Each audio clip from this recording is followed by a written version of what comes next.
Our objective with these interviews is to share stories of creatives and the trajectory of their businesses. I personally know how hard it can be to believe that all this work that you are putting into your business can actually work out and that you can make a real living with your craft.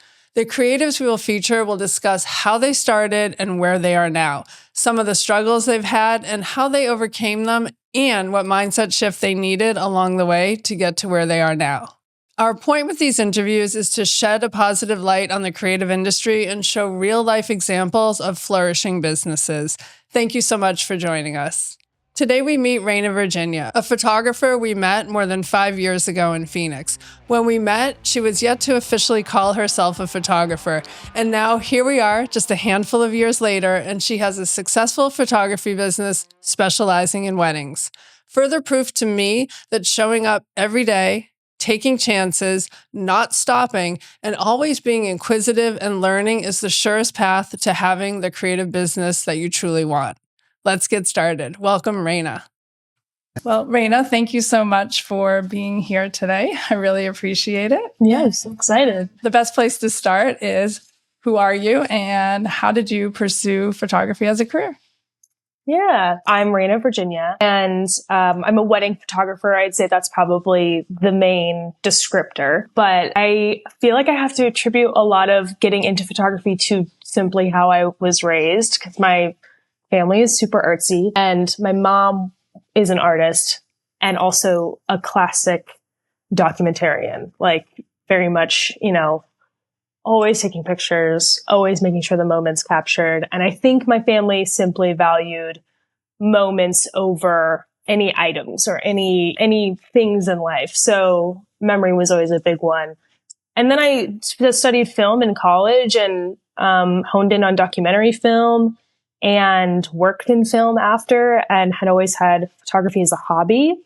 And eventually I think I just realized that I had much more of a knack for photo than I did for video, or at least felt more inclined towards it. And so, yeah, I think 8+ years later, I'm now actually good at it, I would say. And I'm learning more and more each day and feeling more confident in it and kind of finding what my perspective is and what way I like to document things. And so it feels good to be 8 years later instead of year one. So going back several years when I met you, I remember you talking about graduating and then making this transition. Yeah, when we met 5+ years ago, I was just a couple years out of working exclusively in film and had technically started my photography business, but was still very much I'm always finding my legs. But I think when we connected, I was looking for like tangential mentorship, and I was working as like admin and a copywriter for other photographers, or a ghostwriter and all that. And so I think just kind of being around other photographers and kind of seeing how they worked, and then trying to write from their perspective was accidentally very helpful. And I learned a lot. Very interesting. I had never thought of that. That's very interesting. Because there were a few people, specifically, there's a really talented wedding photographer named Brooklyn Photo in Arizona. And I worked with her for years and wrote all of her content and social media and on her website. And having to find a voice in her perspective, and then also, therefore, essentially studying how to shoot weddings and how to connect with your clients, while also I was second shooting and shooting my own weddings at the same time. I kind of got this like back end and firsthand experience in that world in terms of industry outside of just learning my camera. That was super. I mean, that again, an accident that it ended up being helpful, and mostly just was a way to make some money while I was getting my business started. Okay, so that was just going to ask that question. So is that when you consider your business is started and you're second shooting and you're independently working, you're working for yourself? Yeah, and I had a full-time job when that first started too. So, I mean, like everybody, I think has to be side business first, and also I could talk forever about how most of the time people aren't getting into it for the business side. I wanted to be a photographer. And you have to, not always, but in the way I was trying to fulfill my life, I had to then become an entrepreneur, and I had to learn how to run a business. And I think I kind of did it kicking and screaming a little bit, but yes, but I think you're pragmatic though, because I think you definitely embraced that side and understood that like you just said is pretty much one of the most important things if you want to be doing it for a while. Yeah. And ultimately it is the thing that every qualm or complaint I had with work environments I had been in before. It's ironic to be complaining about wanting to be an entrepreneur, but not leaving your day job when that's what's going to end up making you get freedom in the first place. I had to learn a lot and I'm still learning a lot about it, but I do have so much luxury in my life now because I create everything for myself and I don't answer to anyone. And while I think I was a good worker and a hard worker, it certainly makes me a better worker to not have a different authority involved. Absolutely. Autonomy is wonderful. Yeah, for sure. Give us a little backstory on how, because I think a lot has happened for you in the last several years. So if you are up to taking us back a few years, and you gave us an intro into where you started, but how did you get, where is here now? And then maybe give us the trajectory. So now I am full-time wedding photographer. I do all types of milestones, and every now and then we'll do commercial work as well or brand work. But weddings are the main thing and they're my favorite. And so I'd say at the moment I'm in the midst of my busiest fall season I've probably ever experienced, where I have a wedding or more every weekend for like 15 weekends in a row, which is super exciting. Bravo. But also, thank you, very whiplashy at the same time, but really fun. And then I just have a million like milestones in between. I always call them milestones. That's kind of the buzzword at the moment, but families, couples, babies, headshots and branding, all of that for folks in the area and beyond, because I travel a lot for work. So I'll be mostly in the Pacific Northwest, oftentimes in the Southwest, and then every now and then I'm out in Kentucky or in Maine or in Utah, or like it'll just be random depending on who found me where on social media. So that's where I'm at now. And thankfully I have a very stable and steady business the last couple of years specifically. So I was working sporadically or doing the classic, a lot of free work for people. I'd say probably 8 years ago, and had a full-time job, was working in retail, was a great job, but was working day and night for a long time because I had these admin jobs for other photographers where I'm writing all of their content or I'm doing some of their editing bay or kind of here and there stuff and learning the back end of how to run that type of business while I had a full-time job and while I was doing free shoots for folks. So I would either like reach out to people or get paid very little for couples photos and things like that. And I did a lot of fashion and test shoots with folks because new models who have been signed are looking for more portfolio work. So a lot of collaboration. And I think people have a lot of different takes on that, but ultimately it is a great way to build your portfolio and learn how to work with people because you're learning your camera inside and out, and you're learning multiple cameras inside out. You're learning how to take photos, but you can't also be still in a shoot. You have to be the personality of the shoot, and you have to know how to work with folks and make them comfortable. And that part just takes a long time because now I can run autopilot and I know what I'm doing so much so I don't think about it. So all I get to focus on now is the interaction with the person to make sure that part of the photos feels like a good experience for them and a memory in it of itself, and then ultimately makes the photos better. So I don't know if that answered. Oh no, excellent. That's an excellent. It's excellent that you bring that up because you're a problem solver and you've pretty much survived how many different scenarios during that period where you're doing all these shoots and different scenarios are popping up left and right, and you have to put out fires and look calm under pressure and all the things. Like you said, to be now where it's just about an experience that they get to enjoy working with you. I think that's one of the parts you're not so focused on it earlier into taking photos. And now it's the part I enjoy the most, is like when I feel really on and like connecting really well with someone, or I know that they have finally felt comfortable. Ultimately, they're going to like what I deliver them better at that point. And so that makes me, happy. But it also feels calming to, for the first time in many years, feel at ease because I know I'm good at this now. Whereas I think there was a lot of faking it for a long time. Yeah, fake it till you make it, whatever that expression is. Yeah, and it works. I think that's honestly some of the best advice I've ever gotten because no one else is going to do it for you. And until you call yourself a photographer or until you call yourself a writer or whatever it is, no one's going to bestow you with that title. I mean, and I had all kinds of legs up with my family and my community. I have all the support I could need, but ultimately they're also still not going to call you that until you do.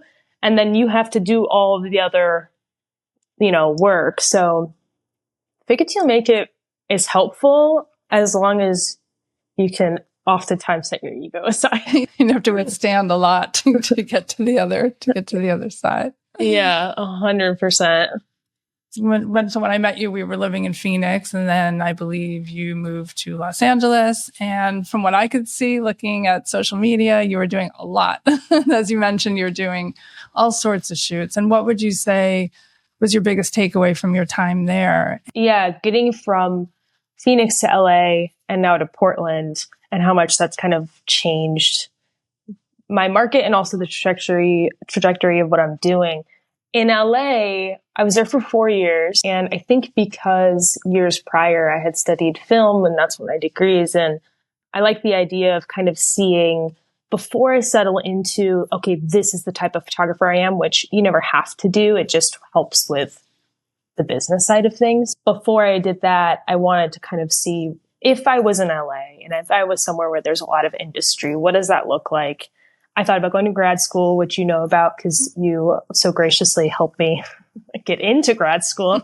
I didn't end up attending. I wanted to see if I could make money before I spent money. And so I was out there doing a lot of the same stuff that I'm doing now, but more sparse. And so what it was filled with was more agency work and more industry work in terms of film and like models and stuff like that. So I was doing all the test shoots. I was doing paid shoots for agencies. And then I was doing behind the scenes on sets, which is so fun. And honestly, if I could do that for the rest of my life, I probably would. But it is the first thing that gets cut with budget. So big or small project, you're a frivolous expense. And so while it's really fun, you have to be kind of down to either not get paid a lot or just take jobs slowly. So it was a really fun way to supplement my income and do when that work came towards me. But I wasn't often, it wasn't what was holding me up. It was just it was kind of the spice to life. And so I really am grateful that I did it. It was so fun. And I love that part of my portfolio. But ultimately, in the 4 years I was there, the more I was working and in these different fields of photography, I was just like kind of surprised by how much I loved weddings and all of the other milestones surrounding weddings, because I don't think I had a healthy portrayal of wedding photography when I lived in Phoenix. And now, essentially I became so obsessed with that. And that was where I was finding so much like artistic inspiration and all of that I had to be in a place where people were having milestones, because Los Angeles is fun, but people aren't necessarily growing a lot of families, or if they're getting married, they're hiring me and then flying me to their hometown or things like that. So I had started loitering around Portland because I had friends here and I loved it so much. And being from Arizona, the Pacific Northwest feels pretty magical, honestly. Like the amount of greenery was almost shocking to my eyes. It's almost like overstimulating. And once I started shooting weddings out here, I was, fully hooked, because the color it just changes the way I was looking at photos almost. Oh, absolutely. I can imagine you're not ducking the sun constantly. Yeah, I'm sure you relate so much, because there's just Arizona weddings are beautiful and they have their own challenges. But you are, my portfolio was so brown. It's just like filled with desert landscape after desert landscape. And I love it. But it was, after a while, I think I just wasn't stretching or learning too much anymore. And I learned how to work in direct sunlight really well and all these other things.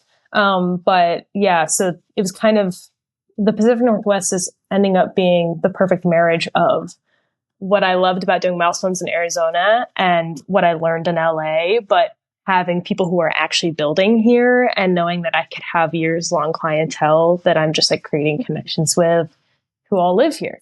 So, create that client base that's going to use you, like you said, for every milestone in their life. And that does happen. I mean, 20, 25 years in, we're still shooting milestones for people. So that's so cool. Client base. Can we talk a little bit about how you discovered your niche within wedding photography? Because I know wedding photography is obviously a niche within photography, but then there's niches within wedding photography. So can you describe a little bit about your business and who your ideal client is? Yeah, definitely. I feel like I'm about to go on a rant about film photography because that is truthfully that was a huge turning point in my business and in my art overall. And it's just funny because it's one of those things that I feel curmudgeon-y about. I'm a little like, God, every like mentor photographer I met was right about film, and you kind of don't want them to be right sometimes, but they just are. And there's a reason people love film. And it taught me, I feel like everything I was missing about photography, the intention and being slow and quick at the same time. Like there's so much that comes into it and just really learning light. So that influenced a ton of where I ended up going with wedding photography. And now there's always going to be like adjectives to describe, on socials, there's buzzwords and things like that. And right now, documentary photography is a big buzzword, and especially film. And so it just happens to be something I fell in love with, has recently become very lucrative. I would still be shooting it, I think, whether or not it was lucrative, but it's now it's baked into my packages for people now because they actually have a sense of what that's about. And people are coming back around to film in a really, really big way. But documentary wedding photography is the descriptor that's, on my Instagram and on my website because people, it doesn't mean that there's never prompting or posing, but it does mean that I'm likely not going to have anyone repeat something that wasn't genuine, or I'm not going to ask them to, change the way they're doing something. I'm mostly an observer and a documentarian, and maybe I'll tell you where the good light is and point you in the right direction. If you're going to zip up the dress, do you want to do it in this corner or things like that so that I know they'll be happy with the end result? But I never want anyone to feel like I'm producing their day instead of just being an observer that they later almost forgot was taking pictures, So that's kind of my approach. But in terms of the photos themselves, outside of the experience, film is almost I would say it's the backbone of the gallery that they're receiving. You'll be able to just look at the film photos and see the entire story of the day. And there's just a million little digital images in between to fill in the holes. Okay. But I like approaching it that way because I shoot a couple rolls of film at a wedding, depending on what package that they've picked. And those end up being kind of the big shining moments or the in-between moments that turn into the big shining moments later. So with documentary photography, there's a little bit less emphasis on perfection, which is super freeing. And ultimately, I think makes for better photography because I'd rather not sacrifice a memory for perfection. Absolutely. There's an honesty to your photography and exactly what you're describing here, that it's real. Like you said, even if it's a suggestion is made for lighting reasons or whatever, but everything else is pretty much an honest moment or an honest, portrayal of what happened that day. Yeah, 100%. Because I think there are, hyper talented wedding photographers who are really good at what they do, but a lot of their work is overlooked because they know a formula for something. And I'm saying cookie cutter and not a derogatory way. It just is more of a descriptor of, they're going to create a lot of the same moments because that person hired them for that. They saw that on their portfolio and they want that photo. And so they are going to create the moment for the client, if that makes sense. And I had moments like that early in my career because you have to mimic what you've experienced to then learn what you want to do and all of that. And so thankfully, in the last couple of years specifically, I've really strayed from that and just ended up being more of a voice in their day and less of the director of their day. And so then they can just experience something and the photo makes more sense to them later. Or that moment with their mom was not a manufactured smile that I said, okay, now stand here and pose. It's right after she zipped her up in the dress and they had a hug, so there is something in there that I just feel better about. And I think the people who find me, they're finding me for a reason. And the people who find the photographer who does the stylized shots, that's right for them. That's correct for them. That's exactly. You speak to these people. And what do you hear from them when they approach you and like,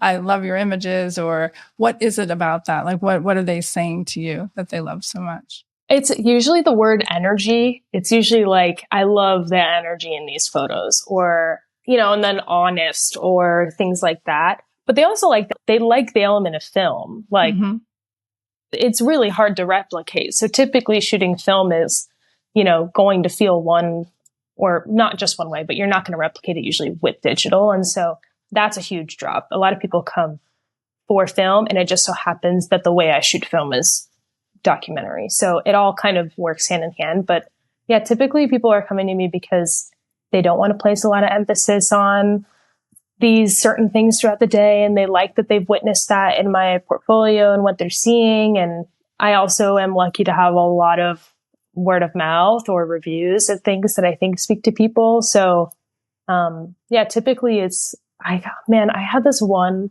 someone commented on a bride's Facebook post and the bride sent it to me. And I think it's like one of the nicest things anyone's ever written about me. And I should have had it up so I could actually read it. But he essentially was just saying a compliment to me that he didn't know if I'd ever see, but it's just about how he felt I danced throughout the day without being a fixture of the day. And, I just really liked the way he phrased it of, that is what I'm trying to achieve. Like, I want to be everywhere and nowhere at the same time. Like, I like to get to know my couples, but I'm not trying to be a fixture of their day. So the way that I came across at the wedding day makes me happy. And also they have like not only these memories, but like art pieces later that they can hang and print and all of that. So beautiful. Very nice. Very nice. A lot of people, I think, get stuck in where they find it hard to choose a path where they don't fall in with everybody else, exactly like you described.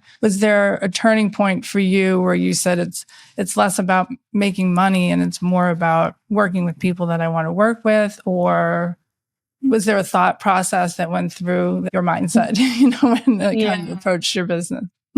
Yeah, I only have like 8 years under my belt, which feels like a lot and also not nearly enough time to me yet.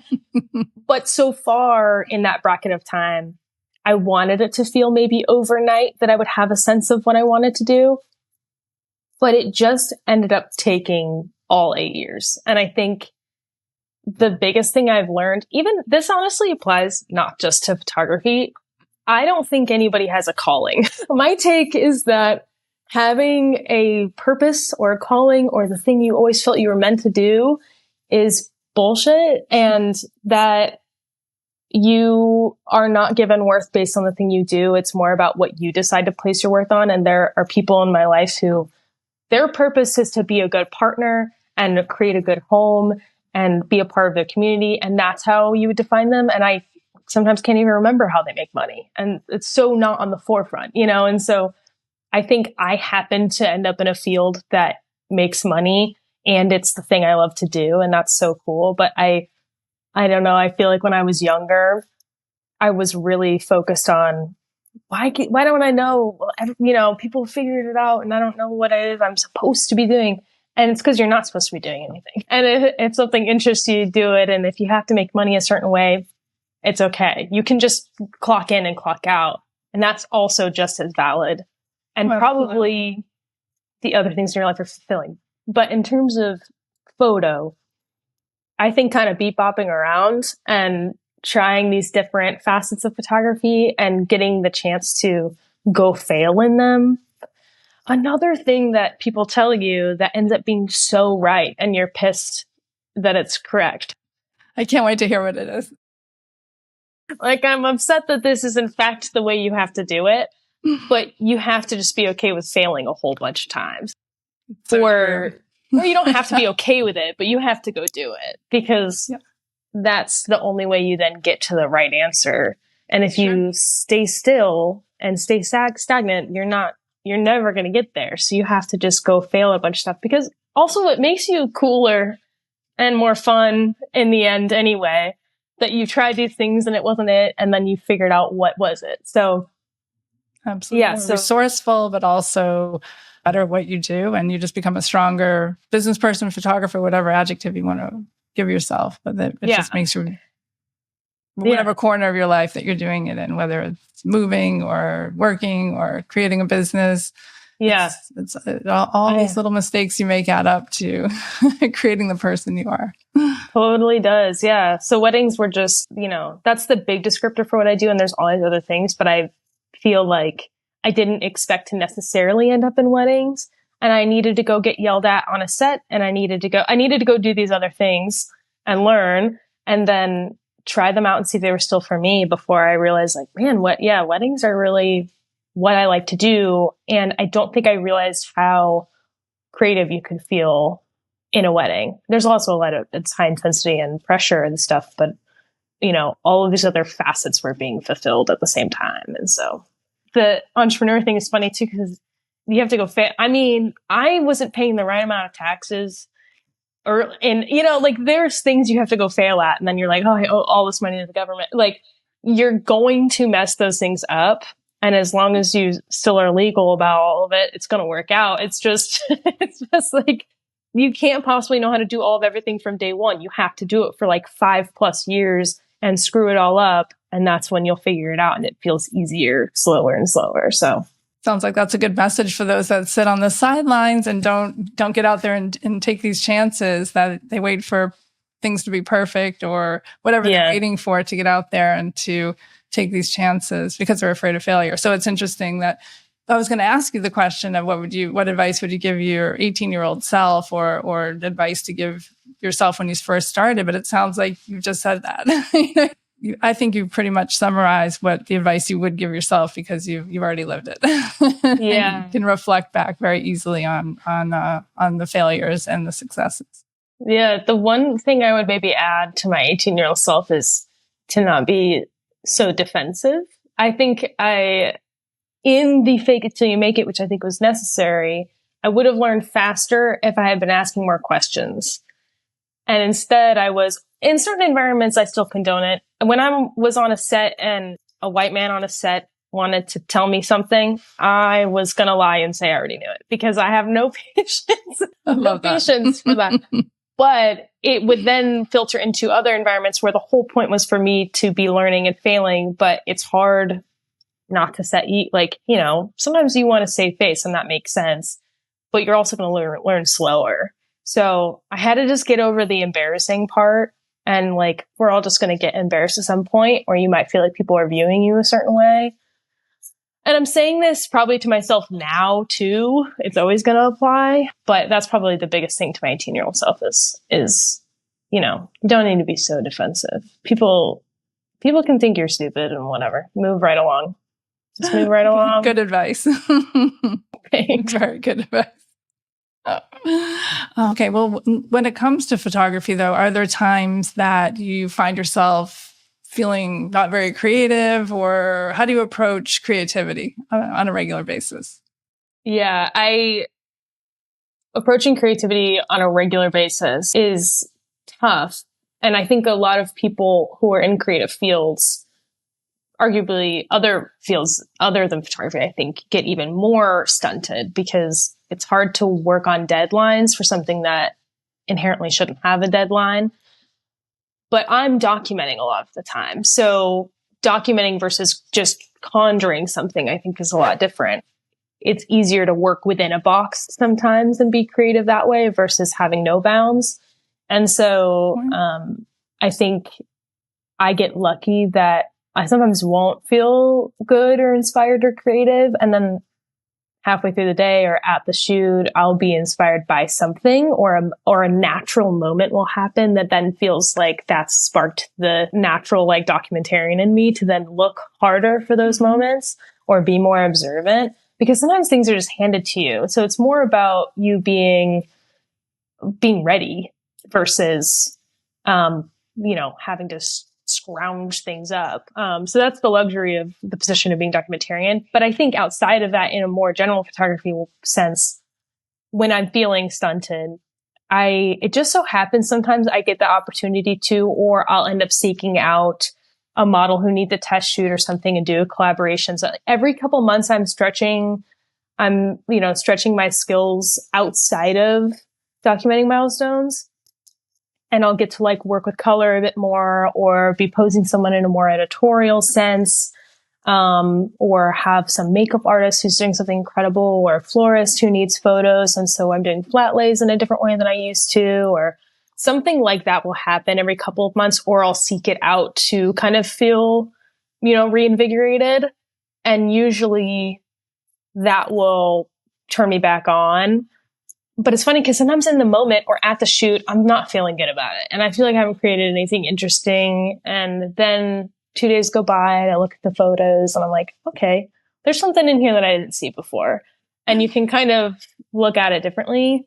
When I get those opportunities to kind of get creative in a sense outside of documenting, I oftentimes then will bring that thing that I didn't realize was actually kind of working in the moment, that editorial sense, or that new prompt or pose I put someone in, or just that moment I experienced, I can then bring back into milestone photography.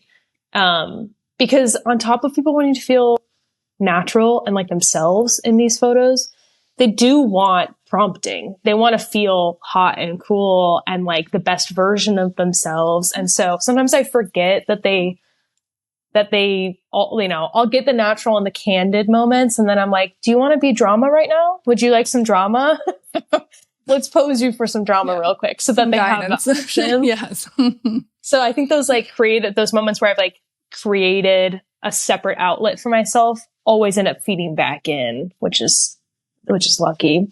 Well, I feel like that's a really important point because it keeps seeing it's a common thread of what you're talking about, how you've been so well-rounded, it seems, since whether that was intentional or not, or out of necessity, I'm not sure. It seems like a little bit of both.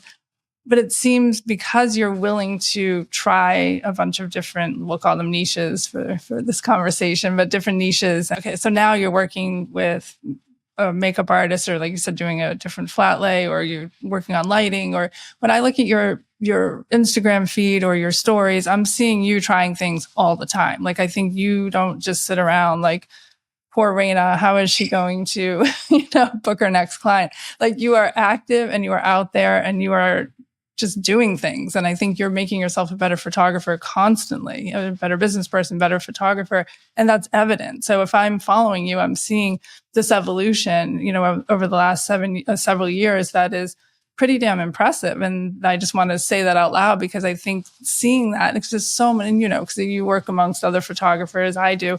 And there's so many people with that, violent sob story about just how hard it is. And it is. There's not enough work for all the photographers that are out there, but there's enough work for people who are really good at what they do and who show initiative and who show, I think, the like you said, the willingness to fail, but also the willingness to succeed, to take chances and to get out there and keep going, keep evolving, keep doing. And I think you're a perfect example. I'll say one thing is that if any of my friends or my roommates listen to this, I certainly play my tiny violin for them.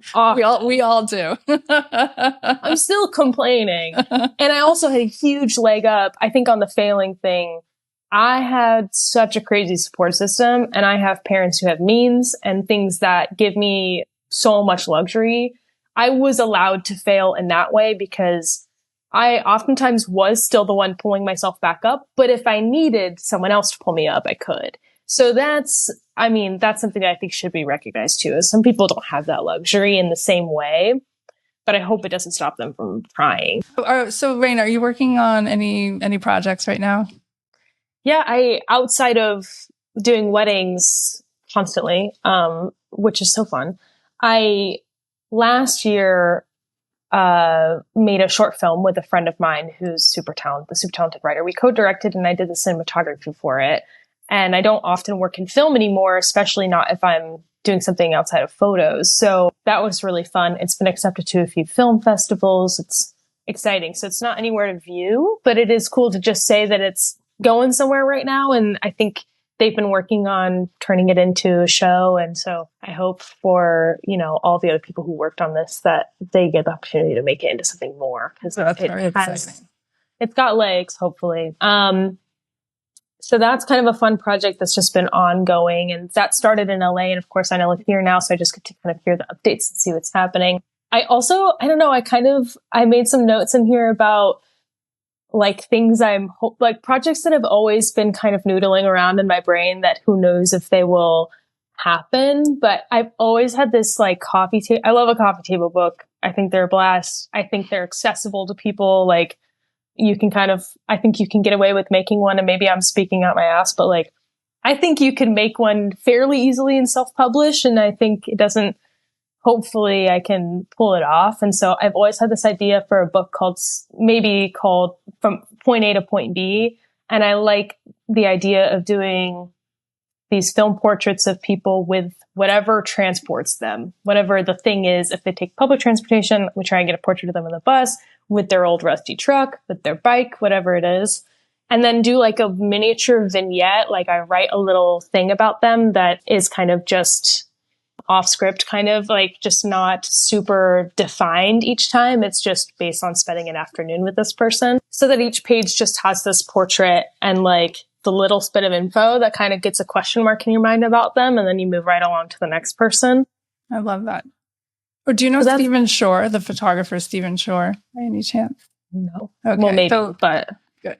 Anyway, Stephen Shore is a photographer who did something similar to that in the 70s. And actually, what's so interesting, not similar, it's obviously the idea of transportation. And that's, he photographed from inside of moving vehicles. So that's how he took his photos.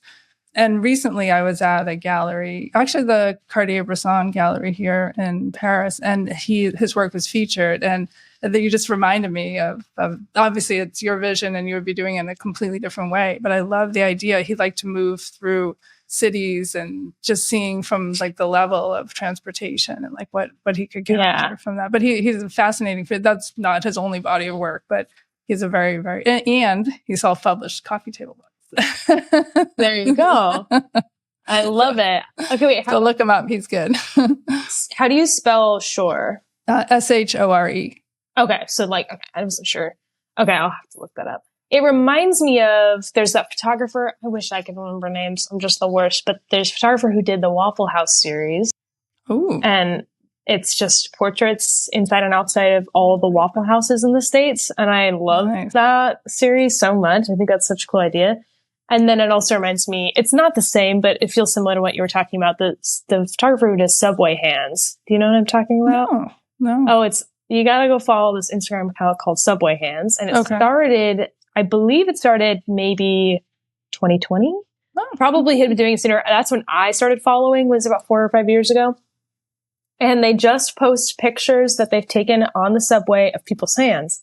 And it just tells a whole story each time. Wow. And they gained such traction over the years that I think, now it's been published in many mags and stuff. They've been hired, I think, for certain stories almost to kind of capture moments in time having to do with, documenting related to Palestine and things like that, but it started out from this like pure space that ends up having so much depth, Wow. So anyway, that's another thing to look up for sure. That's exciting though, that's one of that you already have all these ideas. Yeah. I mean, inspired by other folks and the cool things that they've done. The A to B one feels simple, which is why I like it. It's like, I'm not the one being deep. The people, it just ends up being naturally anything that's a portrait of a person, there's always going to be depth to. So anyway, I just like that idea. And I used to write a lot and I don't write a lot anymore. And so I thought that could be a nice kind of use of my time to stretch those skills a little bit. Yeah, to marry the two of them together. That's great. Yeah. That reminds me, another, I guess, quote unquote project, but just an ongoing thing that I do, because I just said I don't write a lot, but I do actually write for Moment, the company Moment Cameras. they just, they have a lot of education on there. So that's actually a huge resource for folks if you are curious about film photography or certain equipment.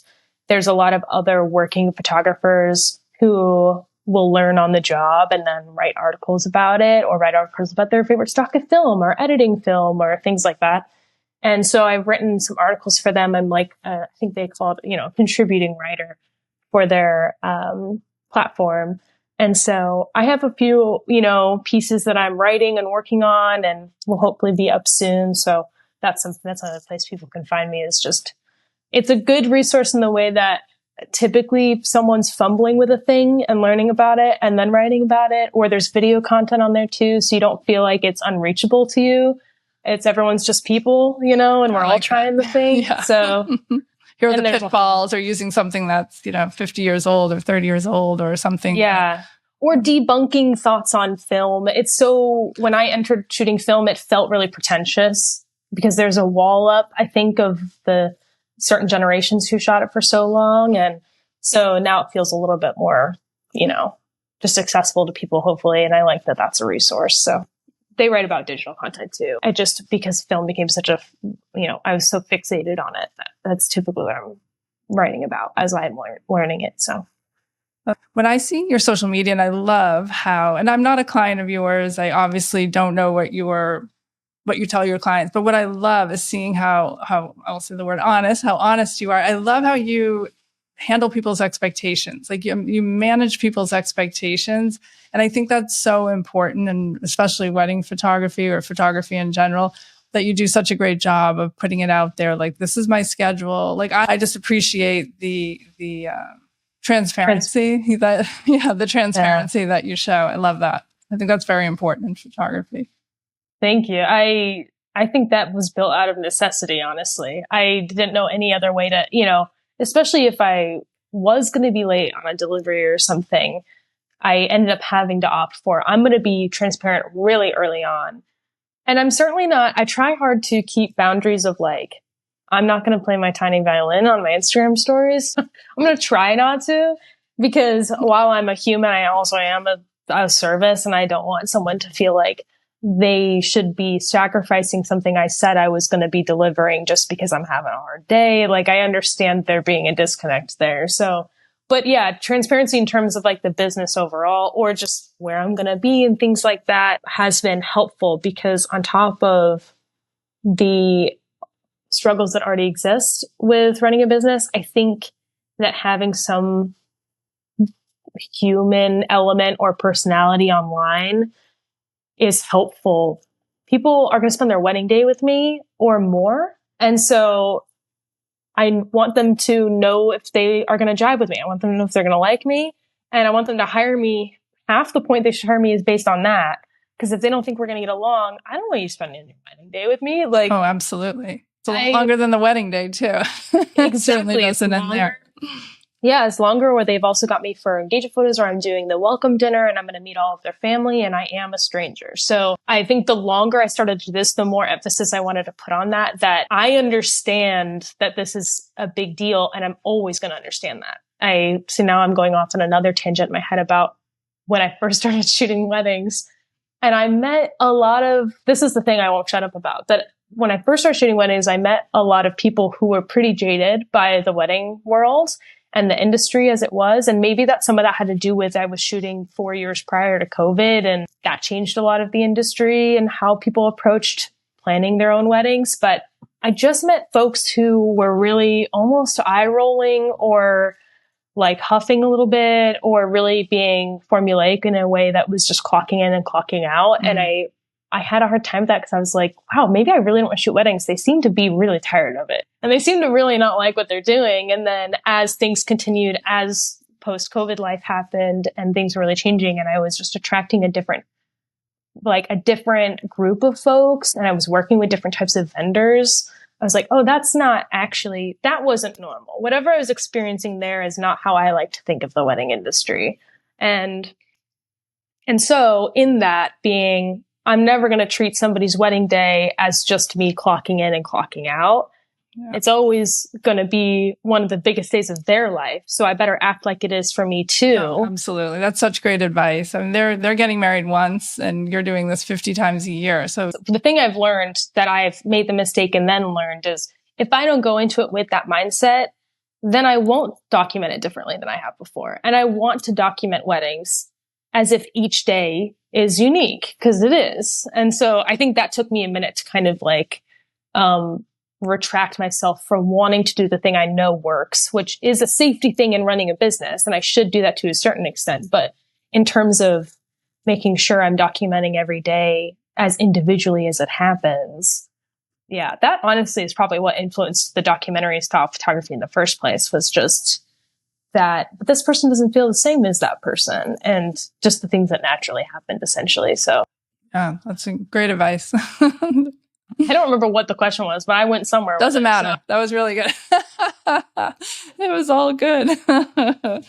Well, I guess that leads me to a question of the future. Like, where do you see yourself, if you can even think 5-10 years down the road? Because you're obviously in such an important time of your life right now, and your business is where you want it to be. So if you were going to hypothesize about 5 or 10 years from now, where do you see yourself going? Yeah, I honestly, in 5 or 10 years, I hope I'm still shooting weddings. I hope I don't feel, jaded by that world. I'm sure I might be tired and maybe I do less weddings or something. I could see that happening and really focusing in on certain, doing a certain amount of weddings per year so I can give them my full attention or things like that. But I just love it so much in a way that I don't think I realized I was going to get so attached to that environment. So I hope I'm still doing weddings. And I also hope that I'm traveling less. I think that's honestly the biggest thing. The biggest shocker to me is that I was building, one of my big goals was to be a traveling photographer. And that was silly of me. And I did it. I accomplished that. And I do get flown out for weddings every other week. And it's a blast. And I love getting to go places, and I love traveling alone, and there's all kinds of perks for it. But I am starting to feel like, wow, okay, that was an adventure and I experienced it and it's great. And now I'm curious what it would feel like to be in one place. What would it feel like to have some earnest community that I see all the time? What would it feel like to go to the gym every other day? What would it feel like things like that are more on a human level and outside of the American capitalism, me wanting to be on the grind situation. So I'm excited about the potential. I'm making slow steps towards, maybe being choosy here and there, or trying to put a lot of energy and money into marketing in one specific place, because I am really thankful that I have consistent work and people want me in other places. But it would be cool in 5 years to be like, I'm a photographer in the Pacific Northwest. It's just funny. It's a dual thing, because I also do get really excited when someone's like, my wedding's in New York, and I'm like, of course I'm saying yes to that. Yes, I'll shoot your wedding in Mexico. Of course. And also then later I'm like, oh man, but I kind of want to be home. So, but outside of that, I mean, I would just be excited to see. I don't have too many huge expectations other than it's cool that I can make a living. And I hope I just keep learning, and maybe I start learning large format film things, or who knows, there's always going to be more. And I don't ever want to be in a place where I feel like, I've learned it all. I'm done. Yeah, that's so not a good place to be. Yeah, there's people there. And there are people there. And those are those are when you get stagnant. So exactly. Yeah, I hope I keep moving. Will pass them by. Yeah, exactly. Okay. One of my rants. Because one of the things you told me that we might talk about today is education or resources, or where I started to kind of learn stuff. And, I witnessed a lot of Instagram's a huge resource, all these things. But YouTube is a big one that people utilize all the time. It's free education, and then you're supporting creators at the same time. And I love that resource. However, I have spent so much time trying to find AFAB or female people identifying as women on the photo scene who are making content or talking about this camera they picked up at a thrift store and making a video about how the film photos came out. And there's just the saturation of that with typically white cis men online is a lot. And a lot of them are phenomenal and I have no qualms with them. And I've listened to them oftentimes or watched their content, but it's crazy to me that there aren't more. I was really, truly shocked by that because especially the wedding world has tilted. It used to be really men heavy. And now there's a huge influx of AFAB wedding photographers. And so I thought maybe that would be translating to the other parts of the photo world. And it just is really hard to find. And so I guess I just want to encourage that there's more AFAB, young girls, non-binary kids, anyone who's starting to do this and is really interested in content making or photo, that like there's so much space for people in that category to be making content or teaching what they've learned, talking about photo, because I mean, I can count on one hand the people I know who are big on YouTube. Yeah. And it really is just kind of shocking because my day-to-day every category in photography too. It definitely gear and camera. It's just everywhere. I mean, every portrait business, everything is dominated. Yeah, by white men. Teaching studio lighting, and there's education like crazy on YouTube, and there's always going to be a man who's like, "Here's how you light for an interview setup. Here's how whatever." But where I don't know, it's just interesting to me. I'm like, I know women do this as a job full time. So true. And they probably are making content and it's not getting pushed. So I guess if you are interested in making content, you aren't, do it. And if you are someone looking for it, just try to seek out the folks that are not, because the men are going to be okay. They'll be fine. They'll be fine. But let's make sure. Yeah, they'll be fine. But that's why, obviously I love that you have always been one of the people I know who does make content and educational resources for the photo world. And you're one of the only women I know who doesn't. So it's just interesting and isn't selling to other photographers, because that's a big component too. Seems to be, yes, a whole other market. Right. Because I understand that people should be compensated for their knowledge and the effort they're putting into educating. That makes total sense. But usually if you are finding women leading something like that, it's a workshop or it's a retreat or it's a conference. And I think that there's space for other things, and, they can make money in other ways versus us all sending the same money to each other in a big circle. Yes. So agreed. Good point. That's my spiel. No, that is a very good one. So this is a question that's probably not even directly related to photography, but if you were going to write a book, what would it be about? Yeah, I have actually had a book idea, less of a book idea and more of something that naturally happened, but I'm a huge fan of my notes app. I use it like crazy, and I am one of those people where you probably don't want to deep dive on my notes app, but it'll be entertaining at the very least. And I have a section called autobiography chapter titles that just originated from the folks in my community and in my space, and my best friends are hilarious individuals who say things unintentionally sometimes. And I started keeping a list of phrases they would say or that they created that I decided would be the chapter titles to my autobiography. And now I've gotten to a point where there's so many entries that it might have to just be a book of chapter titles with no other content. I think it might just be either just this list that continues, or each chapter has the title and then a really short vignette going with it, and it's disjointed. I love it, but explain to me how this works. If you're out with your friend and they blurt out something and you're like, hold on. Well, it's so known in my circle now that they'll say something and we'll all laugh so hard, and then we'll just look at each other and go, it's a chapter title. And it gets written down. And so a lot of them are things I shouldn't be saying out loud. They're not repeatable, but they're funny. But I just like the idea that they almost get envisioned like the title of a song, and I would have like a really short explanation, then you move on to the next thing, and it's disjointed and somehow all makes sense at the same time. Like you're just getting a little peek into that moment.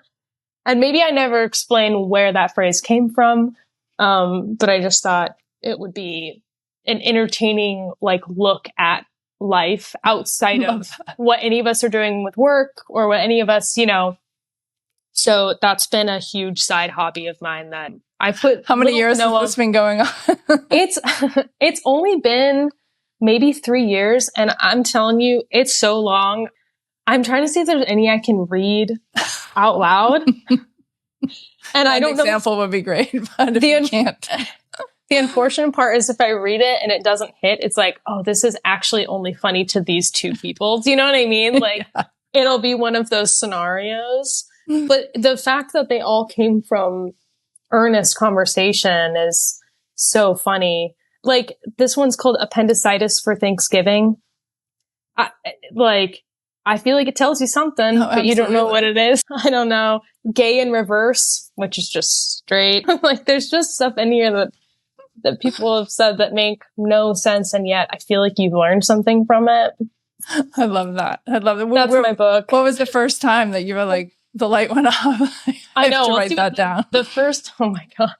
The very first one was something I think I said, and my friend was like, that's funny, you should write it down. Is my racist ex-trainer. A story within itself, and it's 4 words. So I don't know. It's just, I'm never going to explain it. But you've got it if you want it. Yeah, I love it. That's where we're at. I'll be looking for that when you publish it. So. Thank you. You're going to buy the first copy. Definitely. Which, oh my gosh, so excited about your book, by the way. I'm absolutely. Oh, I know. Part of me forgot that we even did it. It's so much. It's been like a whirlwind. But yeah, it's fun. And it's definitely not for people in your pay grade. It's definitely for people who like taking iPhone. Well, not like taking, people who feel that they don't want to take a camera on vacation and they're going to only use their iPhone. So yeah, I love it. I'm definitely purchasing it. And also I think it is still for me, even though it's, it's still relatable, I think, despite what I do for a job. I think any photographer would say that. It's because when you're on, especially as a photographer, actually, when you're on vacation, sometimes that part of your brain turns off, and then later you're sad you didn't. But actually, that's kind of good. That is something we bring up, that sometimes you do need to be present. I think photographers forget that sometimes, that it's okay not to have the camera. But that's also where the phone comes in handy too. You don't have to. But it's more about documenting, being a documentarian of maybe the city you visit, or it's more about the Eiffel Tower. It's more than just the Arc de Triomphe. Like, literally, there's Parisians, there's a city, there's things you should be looking for that tell the story of your travels more than just show up and do like drive-by travel photos. So the things that like give it life.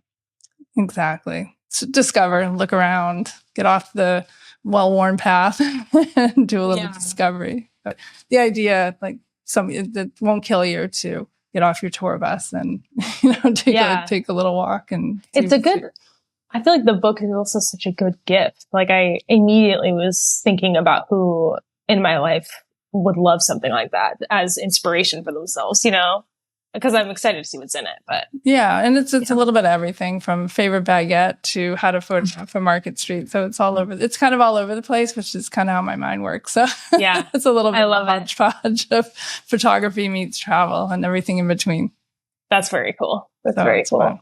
That's fun. So, Raina, are there any parting words of advice you can give photographers out there that want to know how you got from there to here? Is there some sort of words of wisdom you can offer? I think it's mostly what I touched on earlier of the mindset that no one's going to do it for you. I think the worst thing you can do is stop moving.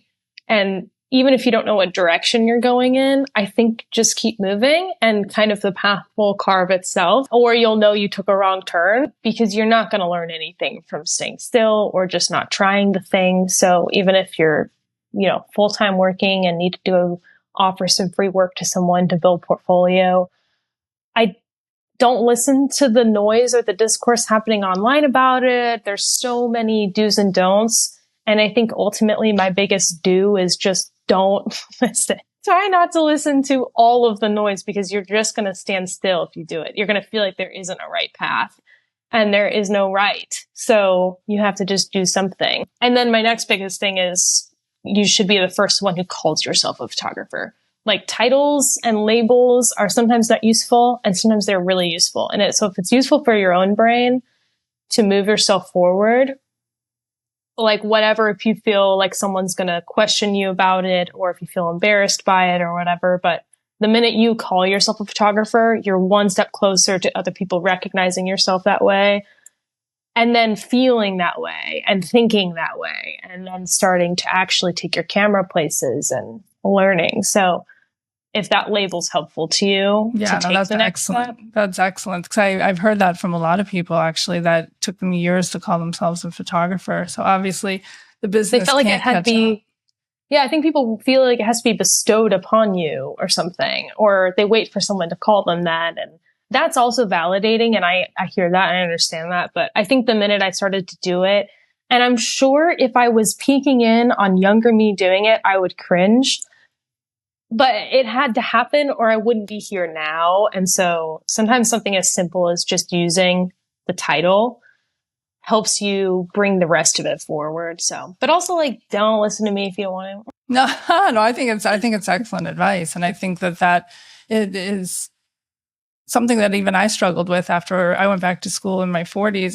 Like, oh my God, like I have to admit that I'm a photographer. I didn't feel that I was worthy of that title. So it took time. And actually, even last week, I was talking with Claudia and she said it took her like 3 or 4 years before she'd call it. Even though she had a website, it took her that long to call herself a photographer. So I'm sure a lot of us out there can relate to that struggle. Yeah. And other professions too. It's not just photography. And I bring it back to this because it's a huge part of what I think about. But the common thread between you, Claudia, and myself is that we're all women. We're all people who identify as women. And I think that is why it probably took us a little bit extra time to label ourselves as photographers, because that's true in almost any industry, that we're always going to be a little bit like, well, I want to make sure we've earned it. And, you know, all of these things in the world that we're like living in and how it's built. Exactly. Raina, to close out this interview, where can people find you? I am Raina Virginia on everything. It's spelled like rain with an A on the end, and then Virginia like the state. That's my website and my Instagram. And you can also find all of my Moment articles with that name if you just type in Moment afterwards. So yeah, that's where I am everywhere. Everybody go check out her work. She's fantastic. And I'm so thrilled that you took the time. Thank you so much for, my goodness, taking over an hour with us. And I appreciate it so, so much. I had a blast and I'm so glad I got to catch up with you. Thank you. I'll see you soon. Thank you, Raina. That was truly an insightful interview.